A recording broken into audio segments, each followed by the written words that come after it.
तो इक्विलिब्रियम वाले कंडीशन में, इसके पहले तक हम लोग न्यूमेरिकल्स किए थे सॉल्व, 3-4 जो भी किए थे हम लोग। इक्विलिब्रियम वाले कंडीशन में दो चीज़ है हमारे पास, दो मोशन हम लोग पढ़े हुए थे। एक क्या था हमारे पास, लीनियर या फिर क्या ट्रांसलेशनल, और दूसरा क्या था हमारे पास, रोटेशनल। यही था हमारे पास, ठीक है। अगर मान लो जहाँ पे नेट फोर्स 0 होगा उसको क्या बोलोगे, ट्रांसलेशनल, या फिर क्या बोलोगे, लीनियर। कॉन्सेप्ट है, समझते जाना, सुनते भी जाना अच्छे से। जहाँ पे नेट मोमेंट ऑफ फोर्स या फिर टॉर्क अगर 0 होगा तो क्या बोलोगे, रोटेशनल। जहाँ पे नेट फोर्स केवल 0 होगा उसको क्या बोलोगे, ट्रांसलेशनल। क्या बोलोगे, ट्रांसलेशनल। अब डेफिनेशन अभी पढ़ना, अभी खुद समझ में वैसे आएगा क्या लिखा क्या नहीं लिखा गया है। अब आते हैं सेकंड पे। देखो अभी नोट नहीं करना, आराम से सुनना। कितने टाइप का इक्विलिब्रियम है हमारे पास, दो। एक स्टैटिक और क्या, डायनेमिक। स्टैटिक का मतलब क्या है कि जहां पे बॉडी किस में रहेगा, रेस्ट में। किस में रहेगा, रेस्ट में। तो वहां पे ऑब्वियस सी बात है कि नेट फोर्स कितना आएगा, 0। इसमें कोई दिक्कत तो नहीं है ना। अगर कोई भी बॉडी अगर रेस्ट में है, रुका हुआ है, तो वहां पे नेट फोर्स कितना आएगा, 0। क्या बोलोगे, मतलब नेट फोर्स कितना बोलोगे, 0। अब आते हैं डायनेमिक पे। डायनेमिक में बॉडी किस में होगा, मोशन में, ठीक है। तो भी वहां पे नेट फोर्स का बात क्या कर रहा है, कितना आएगा, 0। अब यहाँ सवाल है मेरा, ये कितने लोग बता सकते हैं, बस हाथ उठाना, कि अगर बॉडी रेस्ट में है तो नेट फोर्स 0 होगा। अगर बॉडी रुका हुआ है, अगर ये बॉडी अगर रुका हुआ है तो उसका नेट फोर्स कितना आएगा, 0 आएगा। कितना बोलोगे, 0 बोलोगे। लेकिन अगर बॉडी मोशन में है तो उसका नेट फोर्स किस बिहाफ पे हम 0 बोल रहे हैं यहाँ पे, बस हाथ उठाओ, हाथ उठाओ, फिर हम पूछते हैं। अब बोलो, नहीं, हाँ बोलो, नहीं, नहीं, और कोई,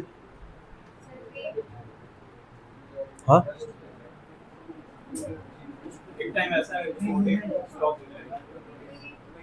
नहीं,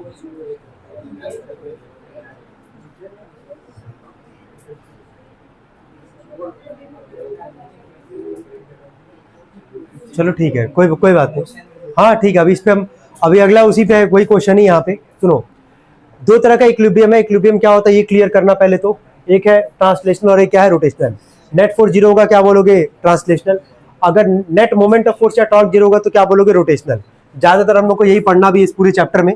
इसके बाद हम यहाँ पे सवाल क्या कॉन्सेप्ट था कि दो तरह का इक्विलिब्रियम है, एक स्टैटिक और एक क्या, डायनेमिक। स्टैटिक में बॉडी किस में होगा, रेस्ट में, तो नेट फोर्स कितना आएगा, 0 आएगा। डायनेमिक में बॉडी मोशन में होगा तो भी वहां पे नेट फोर्स क्या आएगा, 0। सवाल मेरा यही था कि अगर बॉडी मोशन में है तो उसका नेट फोर्स कैसे 0 होगा। एक फॉर्मूला तुम लोग सभी लोग पढ़े होंगे, ठीक है, यहाँ रुको हम लिखे होंगे। हाँ यही ना सवाल मेरा, कि डायनेमिक इक्विलिब्रियम में कि नेट फोर्स कैसे 0 है। यहाँ पे एक फॉर्मूला सब लोग पढ़े हो क्या, F = ma। बस ये बताओ पहले, पढ़े हो कि नहीं। न्यूटन का सेकंड लॉ यही होता है ना। F = क्या, ma, मास इंटू में क्या, एक्सेलरेशन। एक्सेलरेशन कितने लोगों को पता है, कितने लोग डिफाइन कर सकते हैं, what do mean by acceleration.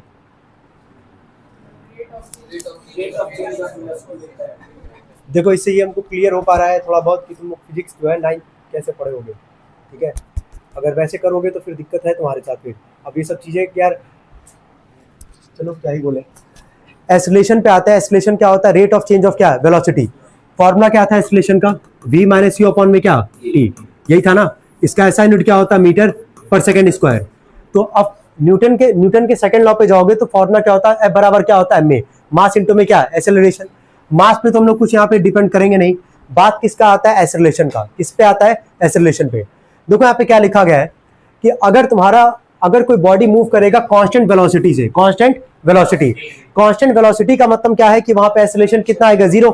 मास कभी 0 तो कह नहीं सकते यार, समझ रहे हो ना। कभी भी किसका मास 0 हो सकता है क्या, नहीं। तो नेट अगर कोई बॉडी कांस्टेंट वेलोसिटी से अगर मूव कर रहा होगा तो उसका एक्सेलरेशन कितना आएगा, 0।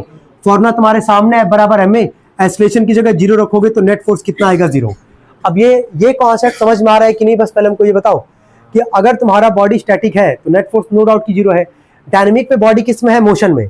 मोशन में नेट फोर्स कैसे 0 आ रहा है, क्योंकि बॉडी वहां पे कौन से वेलोसिटी से मूव कर रहा है, कांस्टेंट। और कांस्टेंट वेलोसिटी का मतलब एक्सेलरेशन कितना आएगा, 0। फॉर्मूला होता है F बराबर ma। एक्सेलरेशन रखोगे 0 तो नेट फोर्स कितना आएगा, 0 आएगा। क्या ये कॉन्सेप्ट क्लियर है। और एक्सेलरेशन क्या होता है ये सबको समझ में आ रहा है, रेट ऑफ चेंज ऑफ क्या, वेलोसिटी। फॉर्मूला क्या होता है एक्सेलरेशन का, v - u अपॉन में t। यहाँ लिखे भी है v - u अपॉन में t। v का मतलब कौन सा वेलोसिटी, फाइनल। u का मतलब इनिशियल, t का मतलब टाइम। चलो ठीक है, नोट करना है उसके नीचे ये टाइप्स ऑफ इक्विलिब्रियम।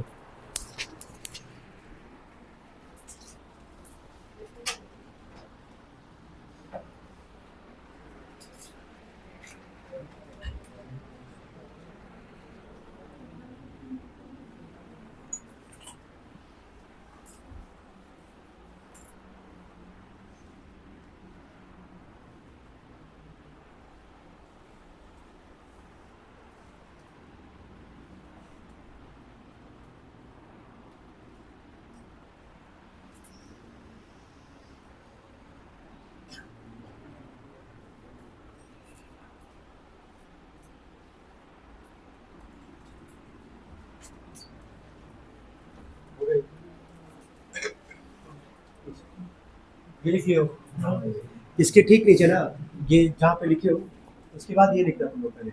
देखो ऐसे क्वेश्चन बना के डायनेमिक इक्विलिब्रियम में नेट फोर्स जीरो कैसे होगा उतना लिखना, और उसके बाद ये लिख देना। ठीक है, ये लिख लिए, बस इतना ही लिखना है इसमें, ये क्वेश्चन के फॉर्म में बस इतना ही लिखना है, इतना लिख लिए।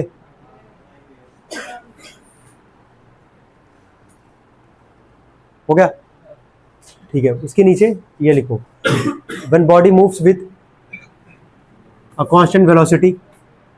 कांस्टेंट वेलोसिटी का मतलब समझ जाओगे, भूलना मत। क्या जीरो हो जाएगा? एक्सेलरेशन। क्या जीरो होगा? एक्सेलरेशन। फॉर्मूला पता है, इज इक्वल टू एम में हो जाएगा।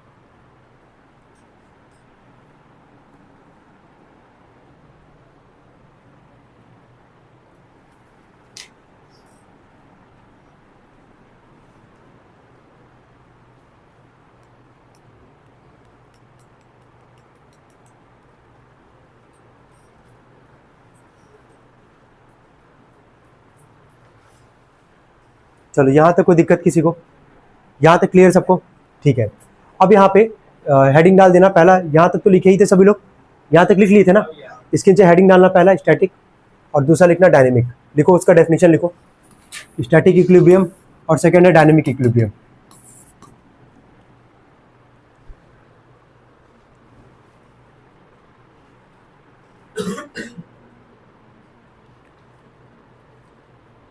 कोई अगर एक्सप्लेन करने के बोलेगा तो उसको समझा भी सकते हो, कोई दिक्कत है नहीं। कि स्टैटिक में बॉडी किस में रहता है? रेस्ट में। तो ऑब्वियस सी बात है कि नेट फोर्स कितना आएगा? जीरो। लेकिन जैसे ये बोलोगे ना अगले को कि डायनेमिक इक्विलिब्रियम में बॉडी किस में होता है? मोशन में। और फिर कहोगे नेट फोर्स जीरो होगा, वहाँ जरूर तुमसे पूछ देगा कि अगर बॉडी मोशन में तो नेट फोर्स कैसे जीरो होगा। तो ये कॉन्सेप्ट तुम्हारा क्लियर होना चाहिए, क्योंकि वहाँ पे बॉडी जो होगा उसका कांस्टेंट वेलोसिटी से क्या करेगा? मूव करेगा। और कांस्टेंट वेलोसिटी से मूव करने का मतलब क्या है कि वहाँ पे नेट एक्सेलरेशन कितना आएगा? जीरो। और फॉर्मूला क्या होता है? बराबर क्या है? एम में मास इंटू में एक्सेलरेशन। तो एक्सेलरेशन जीरो, तो यानी कि फोर्स भी क्या आएगा? जीरो। और ये कल लोग कुछ घुमाते भी हैं, ये भी ध्यान रखना कि मास कभी जीरो नहीं हो सकता है किसी भी ऑब्जेक्ट का। ठीक है, वेट जीरो हो सकता है लेकिन मास जीरो नहीं हो सकता है। ठीक है,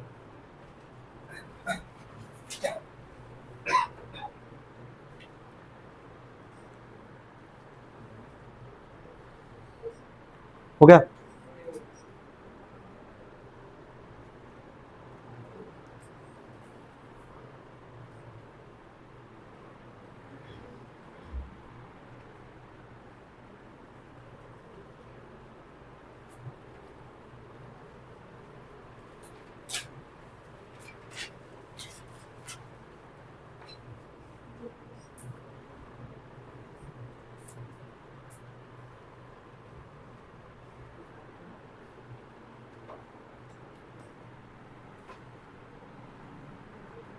हो गया सबका?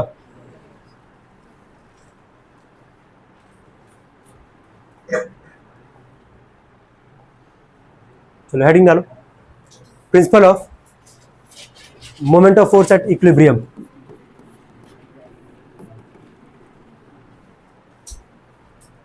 देखो, principle of moment of force at equilibrium.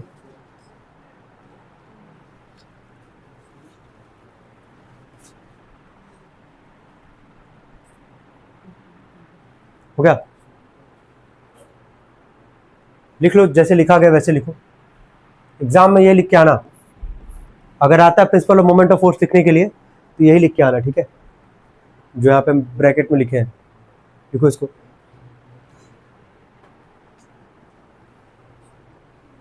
अच्छा, मोमेंट ऑफ फोर्स का फॉर्मूला क्या था जरा बताओ? Force into perpendicular distance. वहां पे कंडीशन था एंटी क्लॉकवाइज और क्या? क्लॉकवाइज। एंटी क्लॉकवाइज में डायरेक्शन क्या, मतलब वैल्यू कैसा ले रहे थे? पॉजिटिव। क्लॉकवाइज में नेगेटिव। तो ये समझ में आ रहा क्या है कि principal of moment of force equilibrium में क्या कैसा होता है कि जहां नेट मोमेंट ऑफ फोर्स क्या आएगा? Zero. Net moment of force zero तभी आएगा जितना anti clockwise moment of force होगा उतना ही क्या होगा? क्लॉकवाइज। अगर मान लो एंटी क्लॉकवाइज है -2, है ना, सॉरी +2, और क्लॉकवाइज क्या है? -2, तो -2 + 2 कट के कितना आ जाएगा? जीरो। तो क्या net moment of force zero आ रहा है कि नहीं आ रहा है? तो net moment of force zero तभी आएगा जितना anti clockwise moment of force होगा उतना ही क्या होगा? क्लॉकवाइज। अगर आता है एग्जाम में तो यही लिख के आना है तुम लोग को। ठीक है, कि anti clockwise moment of force is equal to क्या, क्लॉकवाइज मोमेंट ऑफ फोर्स। चलो नोट कर लेंगे इसको, हो गया ये, चलो ठीक है। इसके आगे अब लिखेंगे हम लोग कुछ क्वेश्चंस, लिखेंगे इसके नीचे। पहला सवाल बोले, किसके न्यू एडिशन वाली है किताब?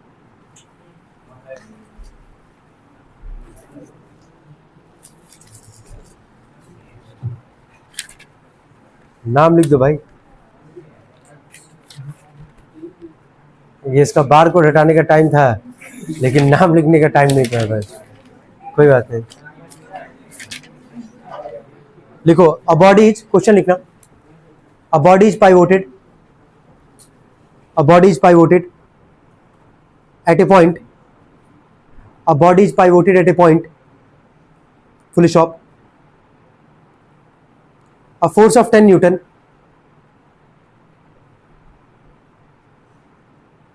a force of 10 Newton is applied at a distance of, is applied at a distance of 30 centimeter, 30 centimetre.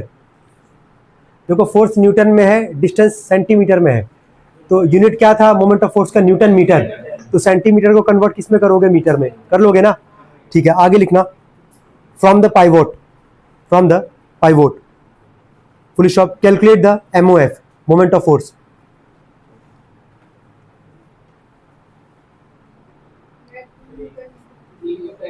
हाँ सबका आ जाना चाहिए, हाँ जल्दी।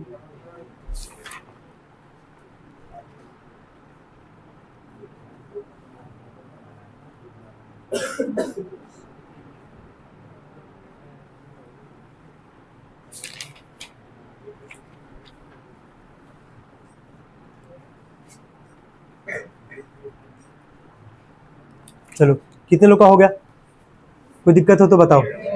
एक चीज और बता दे रहे हैं बस, कि जो फॉर्मूला था हमारे पास मोमेंट ऑफ फोर्स का, यही लिखवाया गया था तुम लोग को, फोर्स इंटू में क्या, परपेंडिकुलर डिस्टेंस।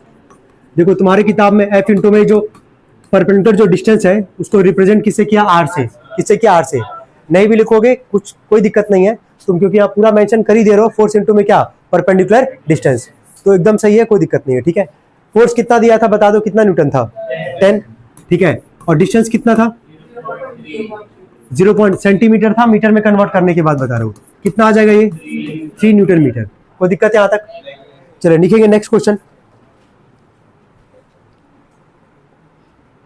बोले लिखो, the moment of a force, question second लिखना, the moment of a force of 5 newton, of 5 Newton about a point P, capital P, about a point P, capital P is 2 nm। Question second है 2 nm, ये nm मतलब समझ रहे हो ना, मतलब ये क्या है, ये मोमेंट ऑफ फोर्स, क्या है, मोमेंट ऑफ फोर्स। आगे लिखना फुल स्टॉप के बाद, calculate the distance of point, calculate the distance of point of application of the force, calculate the distance of point of application of the force। निकाल ले सब लोग, गुड, बाकी लोग भी जल्दी निकाले, ओके।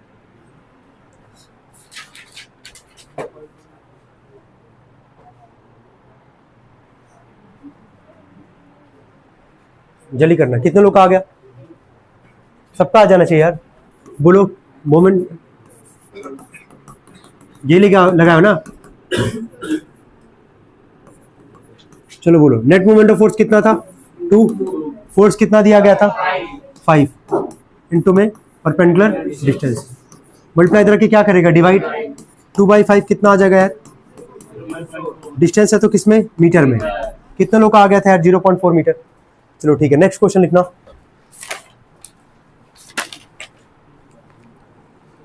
पूरे देखो, डिफाइन मोमेंट ऑफ फोर्स, देखो define moment of force and write its SI unit, define moment of force and write its SI unit.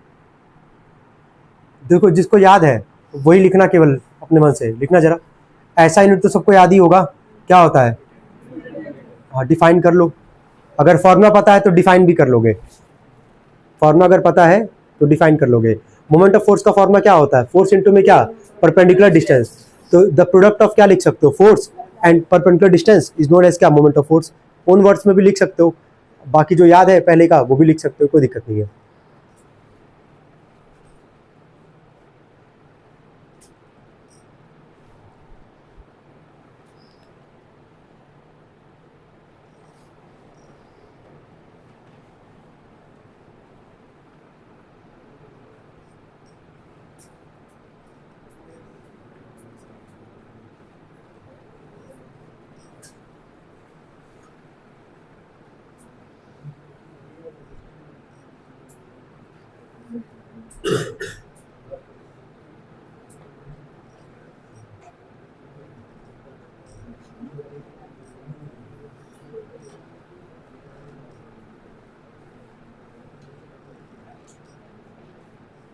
कितने लोग का हो गया, इसको क्या लिखवा यार, ये तो डेफिनेशन है, सबको आना ही चाहिए यार।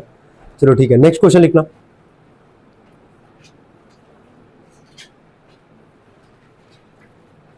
चलो ये वैसे ही बता दो, state whether the moment of force is scalar और वेक्टर क्वांटिटी। ठीक है,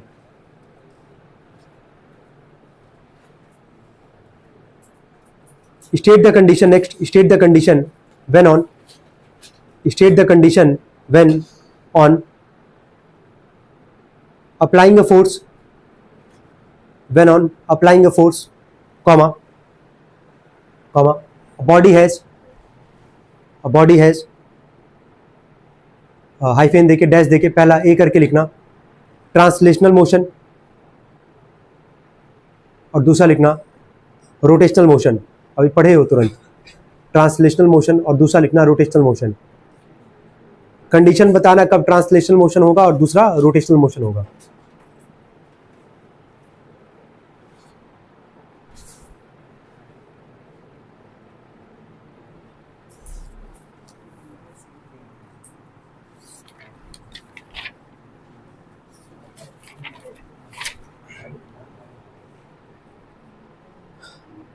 लिख लिए, चलो ट्रांसलेशन में बताओ।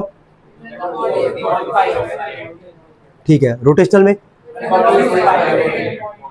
क्लियर है। बॉडी नॉन पाइवोटेड होगा तो क्या बोलोगे, हमको लगता है पहले क्लास में ही पढ़े थे, जहां नॉन पाइवोटेड होगा क्या बोलोगे, ट्रांसलेशनल, और जहां पाइवोटेड होगा रोटेशनल। सब लोग लिखे हैं इसको, कोई दिक्कत तो नहीं यहाँ तक। अच्छा अब देखो नेक्स्ट क्वेश्चन ना, नेक्स्ट क्वेश्चन में मतलब एमसीक्यू टाइप का ही है, उसको हम पूरा ऑप्शन ही बोलेंगे, ठीक है। और वही अभी हम समझा रहे थे, वही हम कुछ देर पहले वही समझा भी रहे थे। देखते हैं इसको कितने लोग सही कर पाते हैं विद इन 5 सेकंड के अंदर, ठीक है। 4 ऑप्शन बोलेंगे, देखो सवाल लिखो, for a body to be in equilibrium, देखो for a body to be in equilibrium, for a body to be in equilibrium, comma which of the following conditions is necessary, which of the following conditions is necessary, which of the following conditions is necessary। पहला option लिखना, बोले आगे, पहला option लिखना। अब अभी equilibrium का concept समझे हो ना, तो हम बस 4 ऑप्शन दे रहा हूं, उसी से चारों से क्लियर हो जाएगा कौन सा होगा, ठीक है। पहला लिखना, इट्स मोमेंटम इज जीरो, पहला ऑप्शन लिखो, its momentum is zero. Second, its kinetic energy is zero.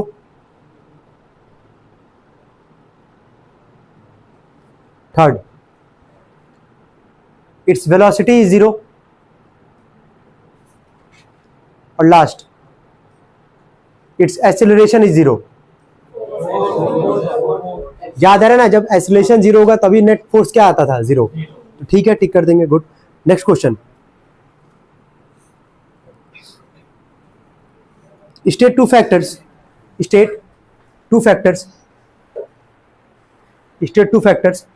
affecting the turning effect of a force, state two factors affecting the turning effect of a force, state two factors affecting the turning effect of a force। तो turning effect of force में कौन कौन सा 2 factor include रहता है, बता दो यार। Very good. Magnitude of force और दूसरा क्या, परपेंडिकुलर। लिख लेंगे सभी लोग, मैग्नीट्यूड ऑफ ए फोर्स और दूसरा लिख देना परपेंडिकुलर डिस्टेंस। 2 फैक्टर में लिखो जल्दी से।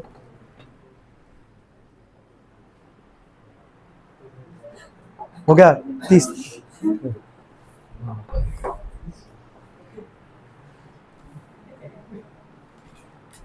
नेक्स्ट हो गया यहां तक, कोई दिक्कत तो नहीं इसमें भी, ठीक है।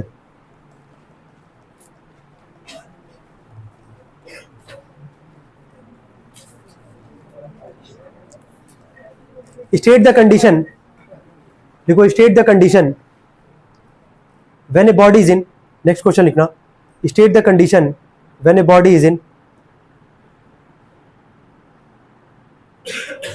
हाइफन देखिए पहला, static equilibrium. State the condition when a body is in, hyphen देखिए पहला लिखना स्टैटिक इक्विलिब्रियम और सेकंड लिखना डायनेमिक इक्विलिब्रियम।